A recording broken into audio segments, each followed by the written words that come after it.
वक्फ board संशोधन bill आखिरकार लोकसभा में पास हुआ तो असदुद्दीन ओवैसी की बौखलाहट साफ नजर आई।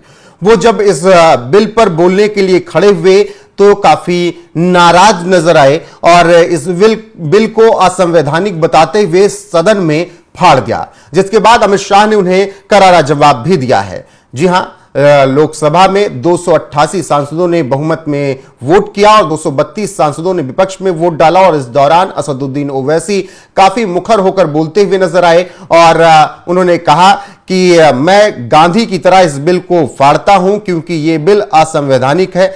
बुधवार को भारी विरोध के बीच लोकसभा से वक्फ अमेंडमेंट बिल पास हुआ आखिरकार। इस दौरान सांसद असदुद्दीन ओवैसी और बीजेपी के जगदंबिका पाल के बीच तीखी नोकझोंक भी देखने को मिली। ओवैसी ने अपने भाषण के दौरान बिल की एक कॉपी को फाड़ दिया, जिसका विरोध बीजेपी की तरफ से किया गया, जगदंबिका पाल की तरफ से किया गया। बाद में अमित शाह ने भी जवाब दिया। ओवैसी ने अपने भाषण के दौरान महात्मा गांधी के दक्षिण अफ्रीका प्रवास का उदाहरण दिया और दावा किया कि यह विधेयक असंवैधानिक है और उन्होंने कहा कि यह बिल मुसलमानों पर हमला है। मोदी सरकार ने मेरी आजादी पर जंग छेड़ दी है, मेरी मस्जिदें, दरगाहें, मदरसे निशाने पर हैं। यह सरकार सच नहीं बता रही है और मुसलमानों को केवल बेइज्जत कर रही है सरकार। मैं इस बिल को असंवैधानिक मानता हूं और अगर आप इतिहास को पढ़ेंगे तो पाएंगे कि महात्मा गांधी ने श्वेत दक्षिण अफ्रीका के कानूनों के बारे में कहा था, मेरी अंतरात्मा इसे कबूल नहीं करती और उन्होंने इसे फाड़ दिया था। गांधी की तरह मैं इस कानून को फाड़ रहा हूं क्योंकि ये बिल जो है, कानून है, ये पूरी तरीके से असंवैधानिक है। क्या कुछ असदुद्दीन ओवैसी ने कहा और किस तरीके से उन्होंने बिल फाड़ा, वो देखिए आप। सर, अगर आप हिस्ट्री को पढ़ेंगे तो महात्मा गांधी उस वक्त के व्हाइट अफ्रीका में सफेद फार्म अफ्रीका के कानून को महात्मा गांधी ने कहा था कि ये मेरा कॉन्शियंस इसको मानता नहीं, मैं इस कानून को कबूल नहीं करता हूं। तो महात्मा गांधी ने क्या किया, उन्होंने उस कानून को फाड़ दिया। तो मैं गांधी की तरह इस कानून को फाड़ता हूं। ये अनकॉन्स्टिट्यूशनल है सर। इस देश में झगड़े पैदा करने का काम बीजेपी करना चाहती है मस्जिद और मंदिर के नाम पर, इसीलिए मैं इसका कंडेम करता हूं और मैं आपसे गुजारिश करता हूं कि मैंने अपने 10 अमेंडमेंट दी है, आप इसको कबूल करिए सर, मुझे बोलने का मौका दीजिए और उस पर डिवीजन का मैं डिमांड भी करूंगा। Thank you sir. तो असदुद्दीन ओवैसी ने कुछ इस तरीके से सदन में वक्फ संशोधन बिल पर बात कही और बात कहते कहते उन्होंने कहा कि मैं इस बिल को फाड़ता हूं, मैं इसे असंवैधानिक मानता हूं। इसी तरीके से सीएए के टाइम पर भी असदुद्दीन ओवैसी ने फाड़ दिए थे कागज और उस दौरान भी तमाम बवाल हुए थे। अब ऐसे में जब बिल फाड़ा तो काफी हंगामा मच गया। पहले जगदंबिका पाल से तीखी नोकझोंक हुई क्योंकि जेपीसी के अध्यक्षता वही कर रहे थे और जेपीसी में असदुद्दीन ओवैसी भी थे, तो दोनों के बीच बहुत अहम बातचीत हुई थी।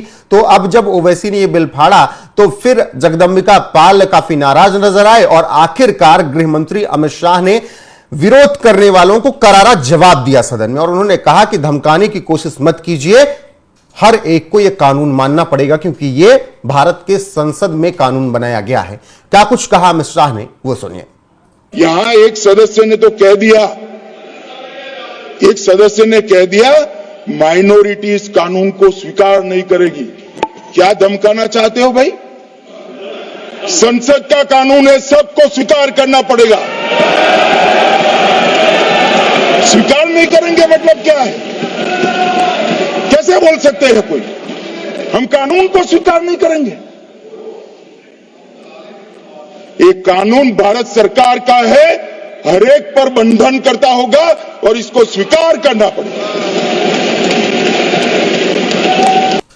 ओवैसी ने बिल फाड़ा तो इस तरीके से जवाब दिया अमित शाह ने।